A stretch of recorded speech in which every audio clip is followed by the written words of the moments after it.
Hello, BookTube. It's Friday, and that's time for Friday Reads. And last week, when I attempted an actual, honest-to-gosh Friday Reads, where I talk about books that are out, that are in your bookstores, or that will be here any day, and not that I'm thinking about, but that I've read and that I want to talk to you about. In other words, an honest-to-gosh Friday Reads. I tried that, and oh my, the response was positive. The response was very positive. Even though such a video represents a large logistical danger to your TBRs and to your book buying budgets. So I'm going to try it again. I'm going to go through 10 more books that for this Friday that I have read either very recently or comparatively recently that I want to show you. And we're going to try it again on the mini me, the little iPad, and hope once again for visibility. We're going to start with Martin Amis. One of his longest books, could be his longest book, Inside Story, and that's this.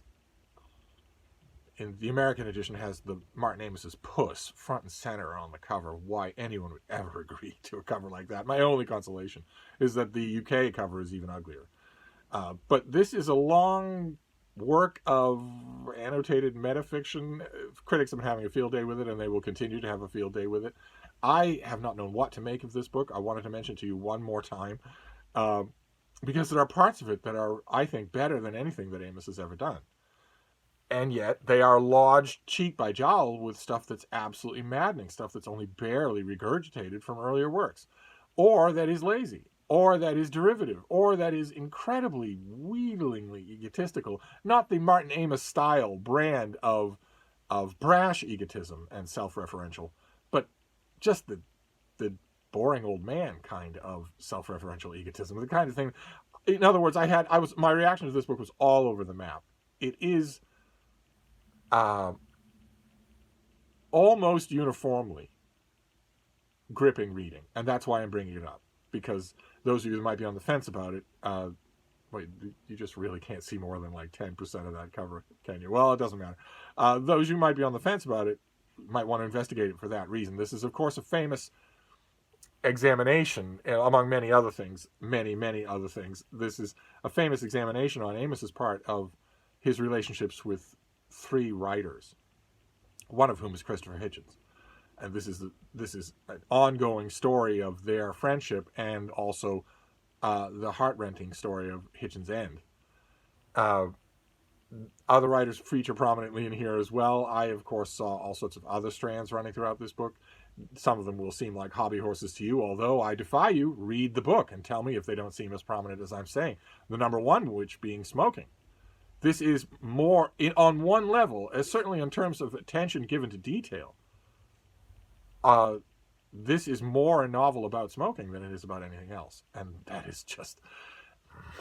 I don't have any resolved feelings about this book. I am going to read it yet again before the end of the year. But I wanted to show it to you, and now we will do the brushing. Okay, so once again, the brushing gesture I need is away from the face.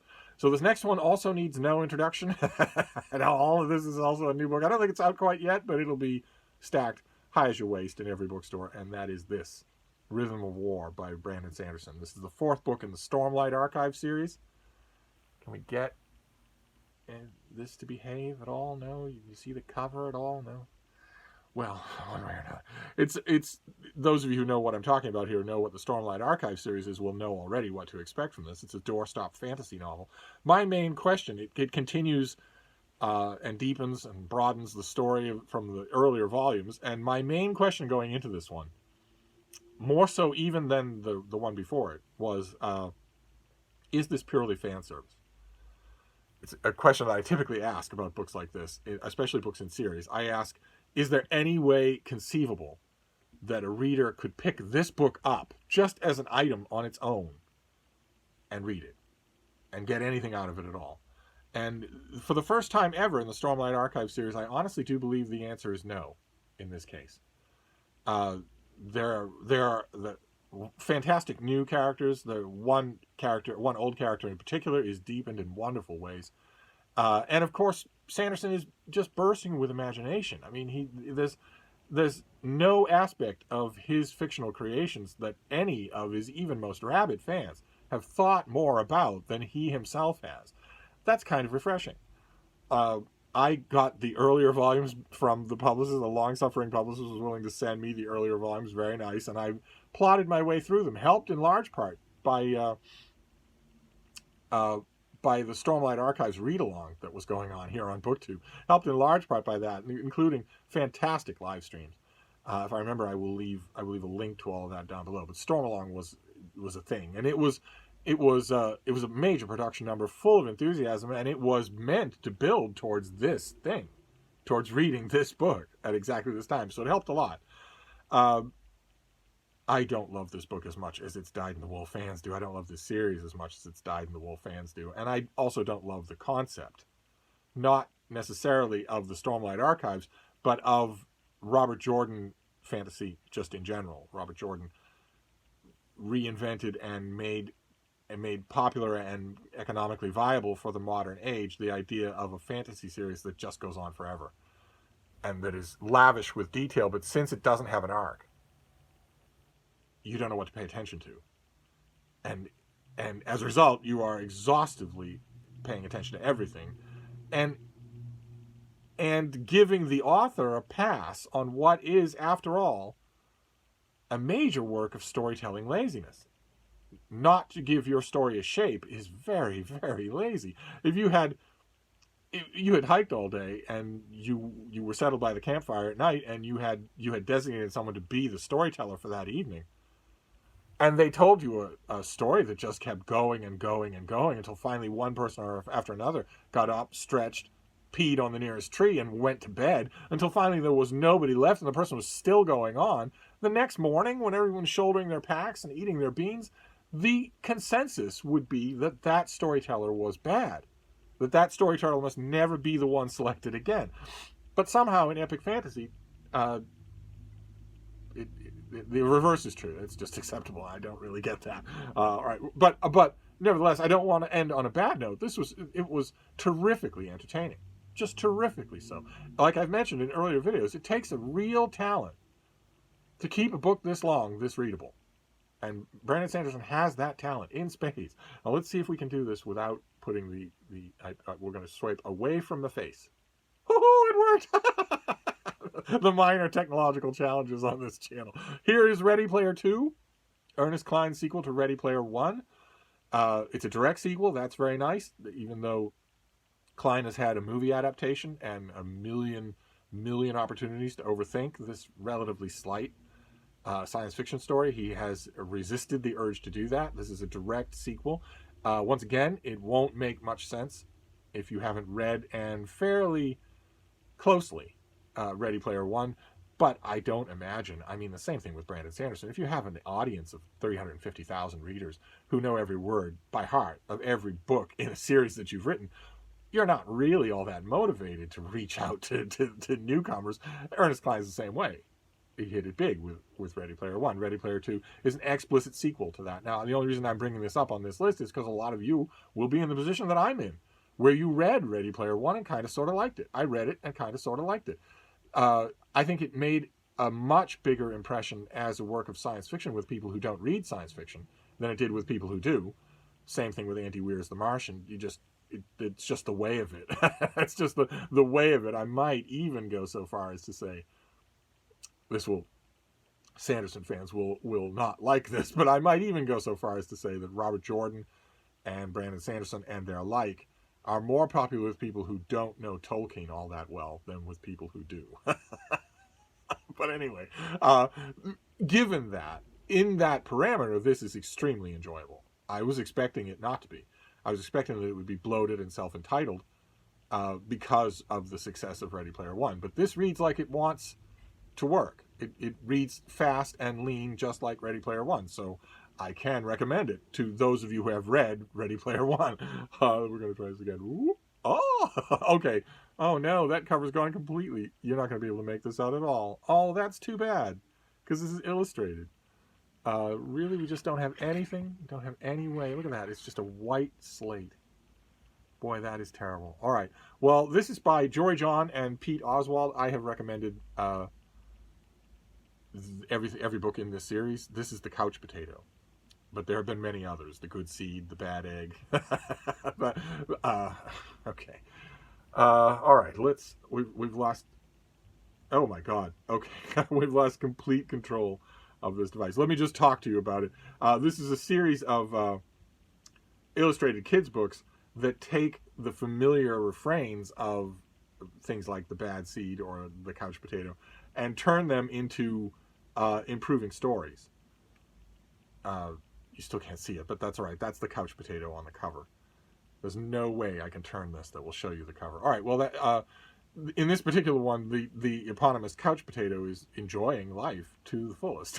Has the remote control, the gamer, everything right there on the couch, and then the electricity goes out, and the couch potato suddenly has to grapple with needing to do things, and in the process discovers an outside world.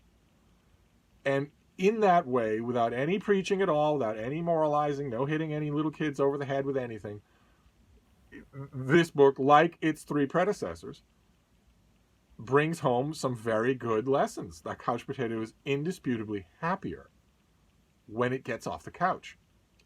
Same thing with the good egg. The good egg is nice to everyone, even people who aren't particularly nice in return, and learns at the end of the book that it's okay once in a while, if you're the good egg, not to stop being the good egg, but to look after yourself once in a while. That's okay to do once in a while. We don't want to change your nature. It's just okay. Same thing with the other books. I love that. In a kid's picture book, I love that. When there is actually a really good message, but it's buried under layers and layers of fun. I love that. Just love it. And this book does it perfectly. So if you've got a kid, especially someone who for whom you have bought the previous 3 volumes in this series, you just got to get the couch potato. All right, we had a revolt with the iPad. We're going to see if this still works. Oh, it does. All right, this is Scott Iman's biography of Cary Grant. If I angle it like that, you still know who it's about because of that $1 million smile.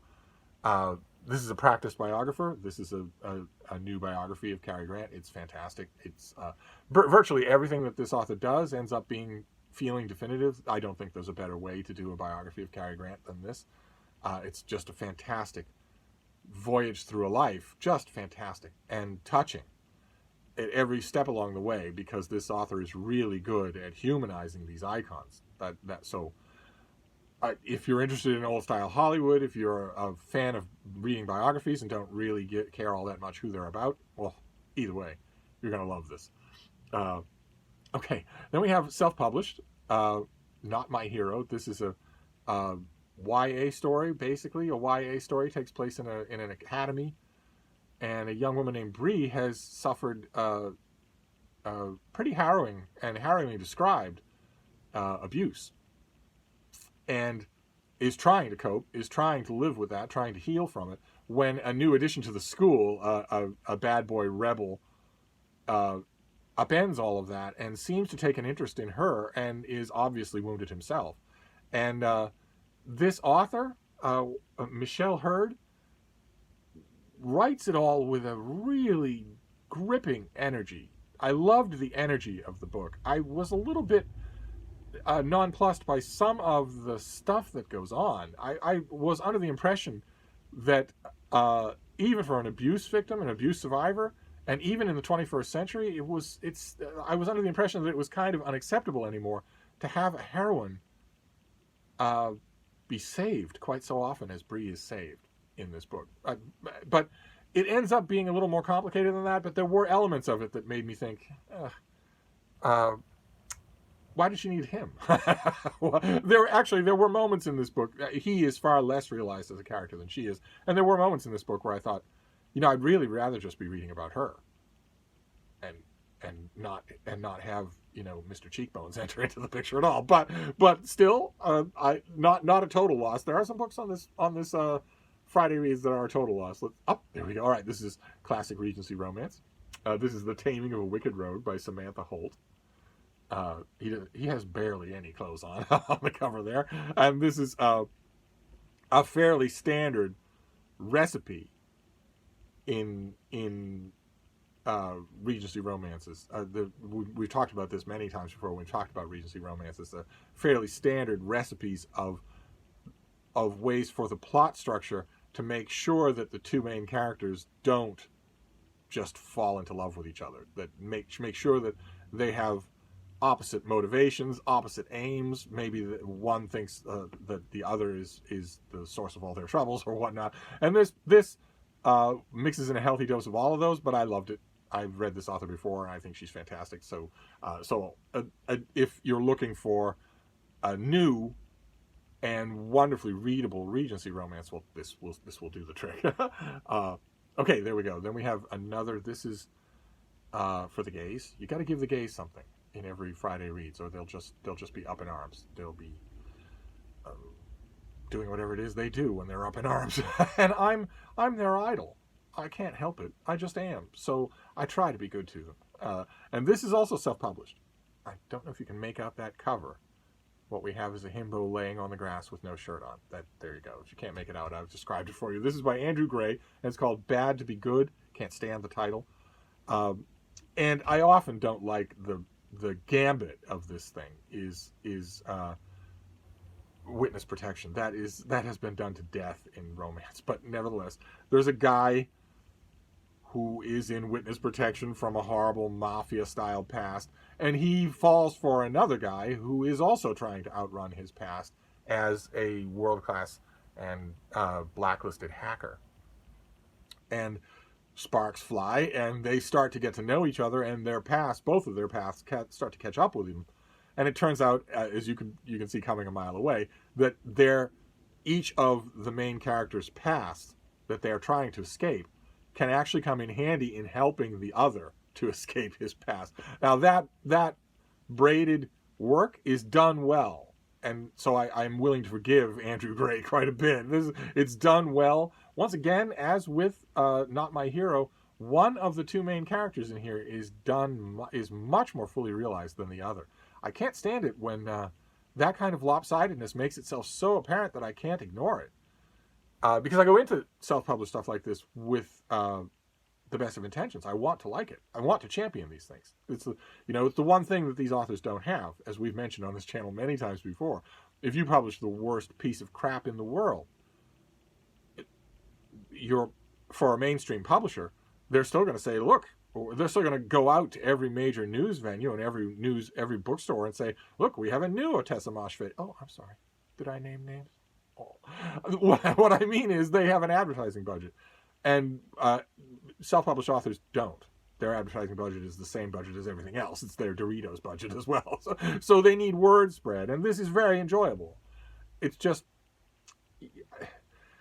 I almost want to say that with this and with the previous one, that the noticeable discrepancy between the flesh that is put on one of the main characters, the two main characters, and that which is put on the other, is the kind of imbalance that an editorial team at a mainstream publisher would catch. I want almost to say that it's almost a reflex, but of course they wouldn't. Those editorial teams are long gone. They were gutted in the 80s. Gutted again in the 90s. Nobody's watching for quality control in the way that used to be commonly assumed in major publishing houses. Hence, a lot of the crap that we see coming out from major publishing houses. So, where I will read a mainstream work of contemporary literary fiction, and a character will be dreaming for the first 45 pages about taking a trip to Venice, putting money aside, saving, looking at routes and whatnot. Then something happens on page 45 that the author obviously didn't see coming, and decided just to go with it. The character never mentions Venice again. And so on and so forth. You know what I mean. If you've read contemporary fiction, you've encountered bunkum like that many, many times as I have. So there isn't anybody at those mainstream publishers that's catching that sort of crap. So I guess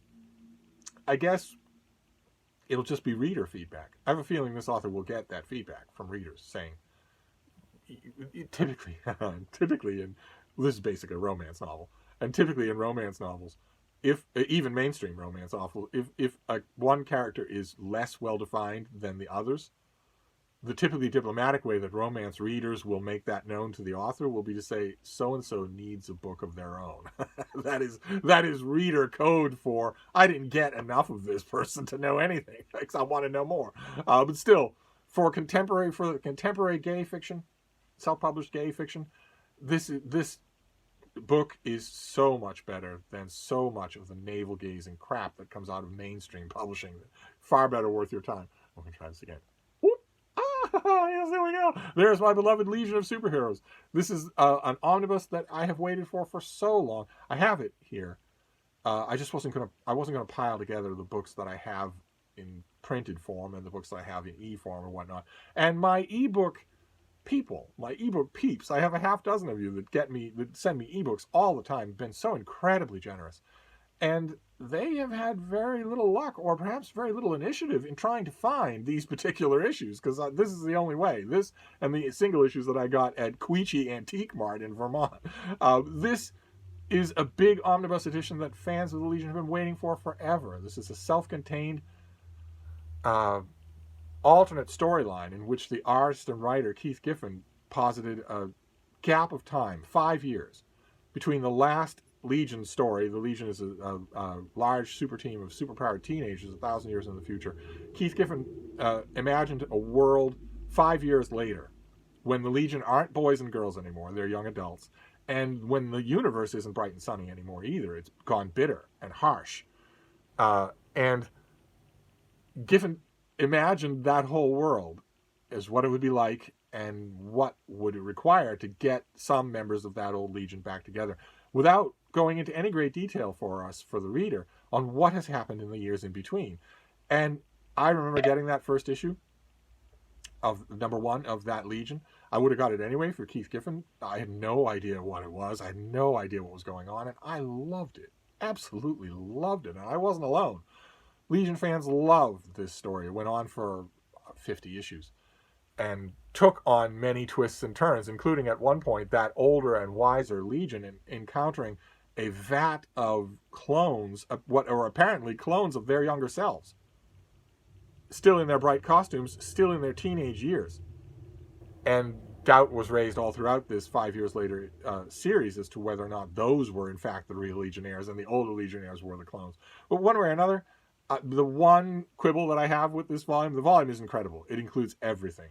And the reproduction, the color separation is just fantastic. I'm not able to pinch the art because it's a printed book. Sooner or later, my ebook peeps will send me issues, and then I will be able to pinch them.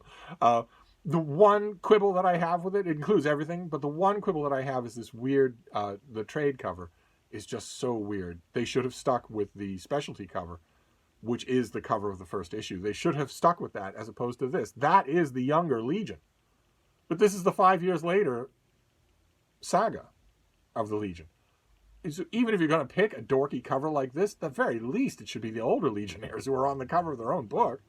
But this is, of course, a niche recommend. Most of you will not be fans of the Legion of Superheroes. And even if you are, most of you are not going to be willing to spend 100 smackers on a storyline that gives you no slack at all. That is the key observation that people make about the 5 years later saga, is that Keith Giffen is writing in the footnotes the whole time. You, as a reader, are not brought up to speed on anything at all.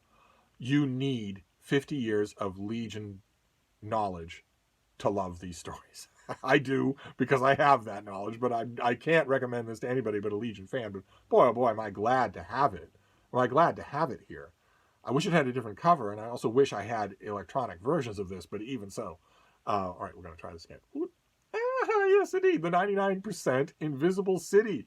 I might have recommended this before, or maybe looked ahead to it. But this is by Roman Mars and Kurt Kolstad, and it is a field guide to the hidden world of everyday design. This is all about the city around you. Most of the people, like for instance in the United States, most people live in cities. I think, if I remember correctly, from worldwide demographic information, most people in the world now live in cities. And cities have, the very visible workaday parts.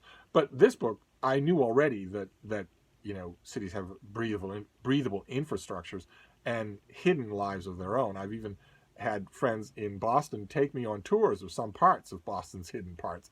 But I had no idea the extent of it and the engineering behind it, the intelligence behind it.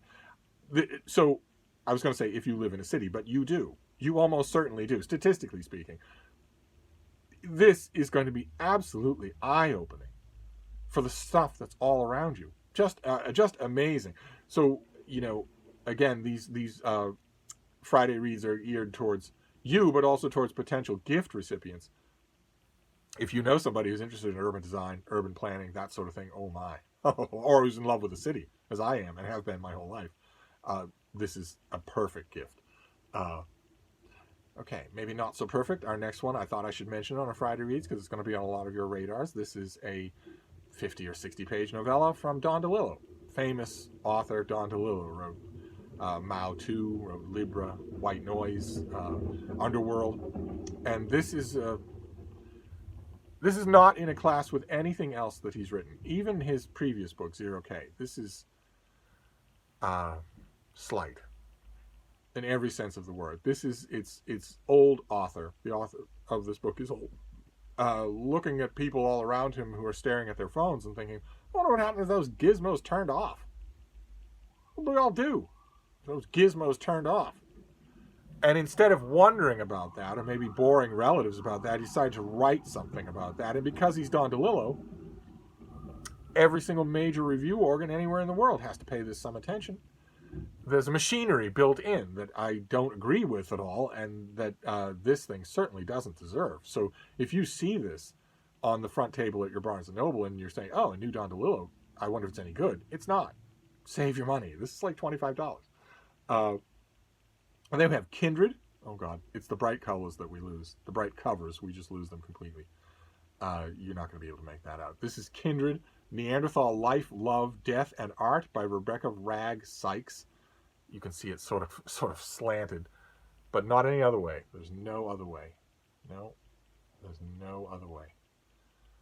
Wow. Okay. Well, all right. Look at that. Just a blank screen.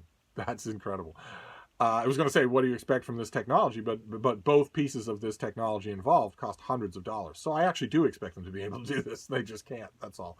But this is I'm not going to be able. You're not going to be able to see anything of this cover. It doesn't matter. It's not all that great a cover. But this is all about Neanderthals. It's about everything we know about them, their biology, their distribution, their culture, everything we know about them in the latest pop science compendium. And it's very good. It's very readable, very interesting. It easily supplants the last book like this on Neanderthals, which I think was in the 1970s.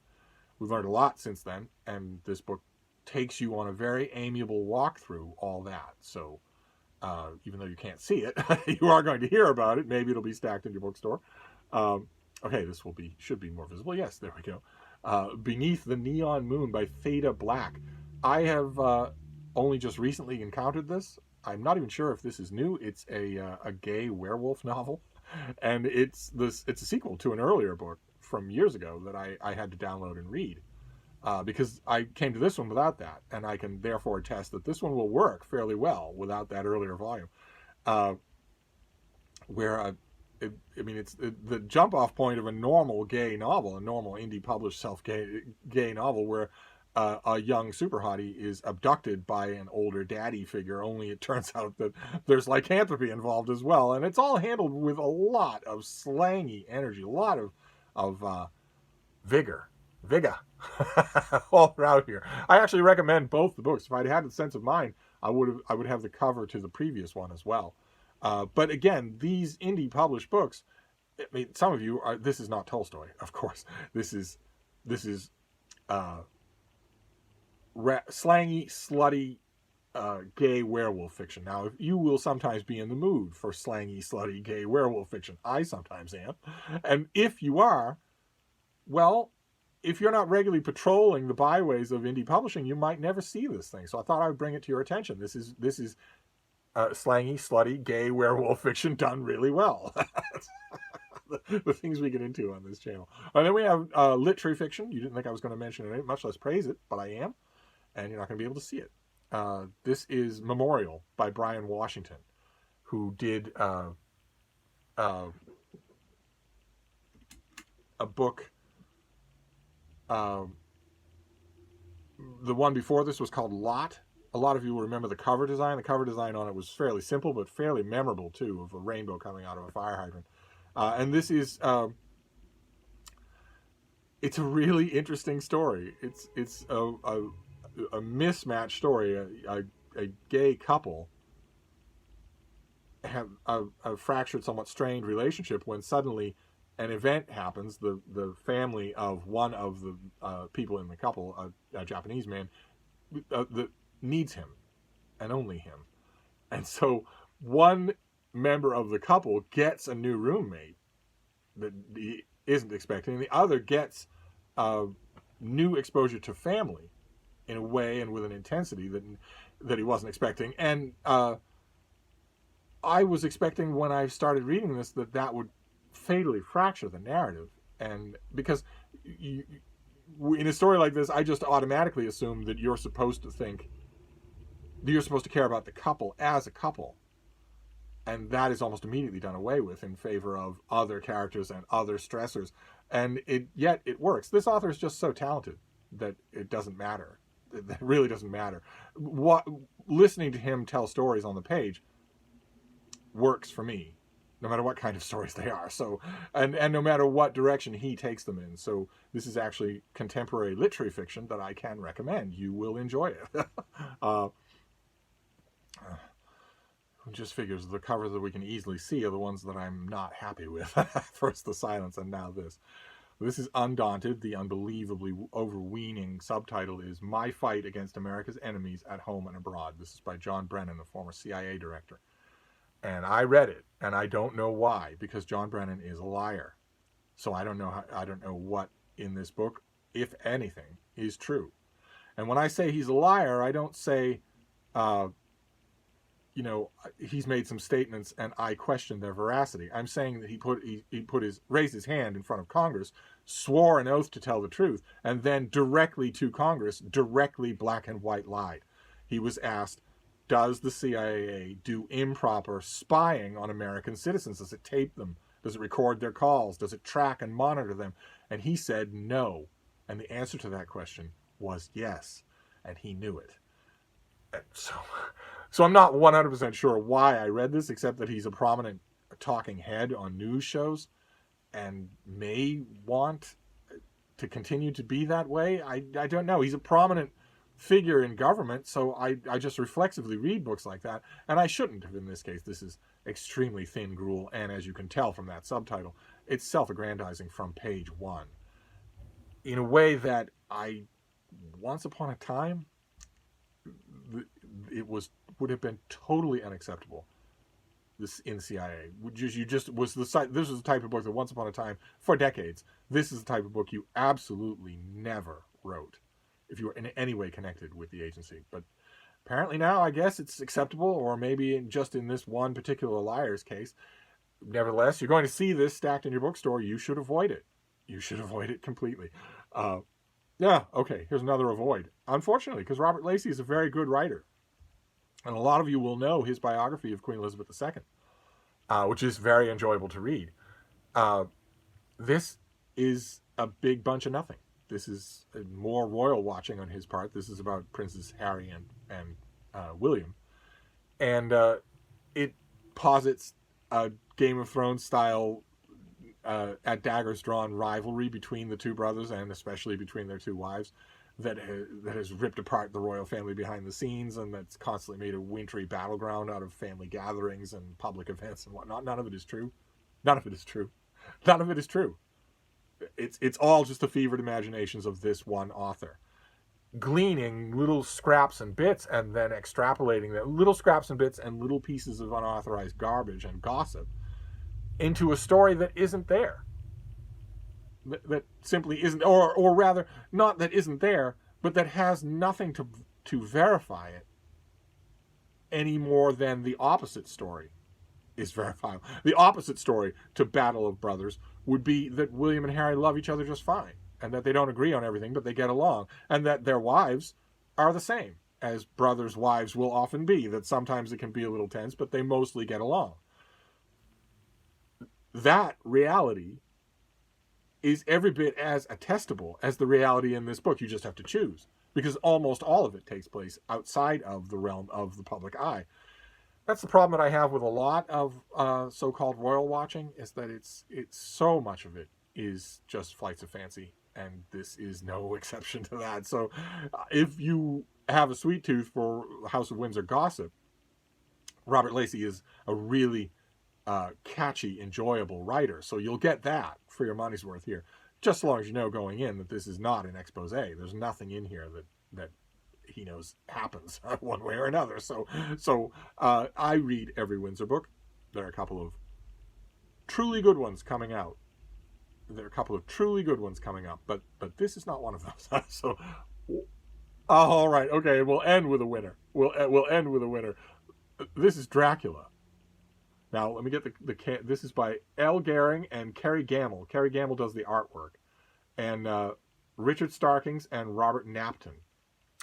And the title of this is a graphic novel. Beautifully illustrated graphic novel, all in black and white. And the title of it is Bram Stoker's Dracula, starring Bela Lugosi. And that is Bela Lugosi on the cover there in his classic turn as Dracula. And the idea behind this is absolutely inspired, which is to do a graphic novel of Bram Stoker's novel in which Dracula throughout is portrayed as Bela Lugosi. It's the artist and the author here, the adapter here, loving the Lugosi Dracula so much that they want him to be the face of the novel, which the Bela Lugosi Dracula very much is not. I think that's just fascinating. So here you see Lugosi in all sorts of action scenes that he absolutely would not have done and could not have done. It's the ultimate dorky tribute to Dracula trivia, to the lore and the cinematic legend of Dracula, as well as the book. So you hyper Dracula fans out there will want this because it is a very faithful, full-length, illustrated adaptation of Bram Stoker's novel.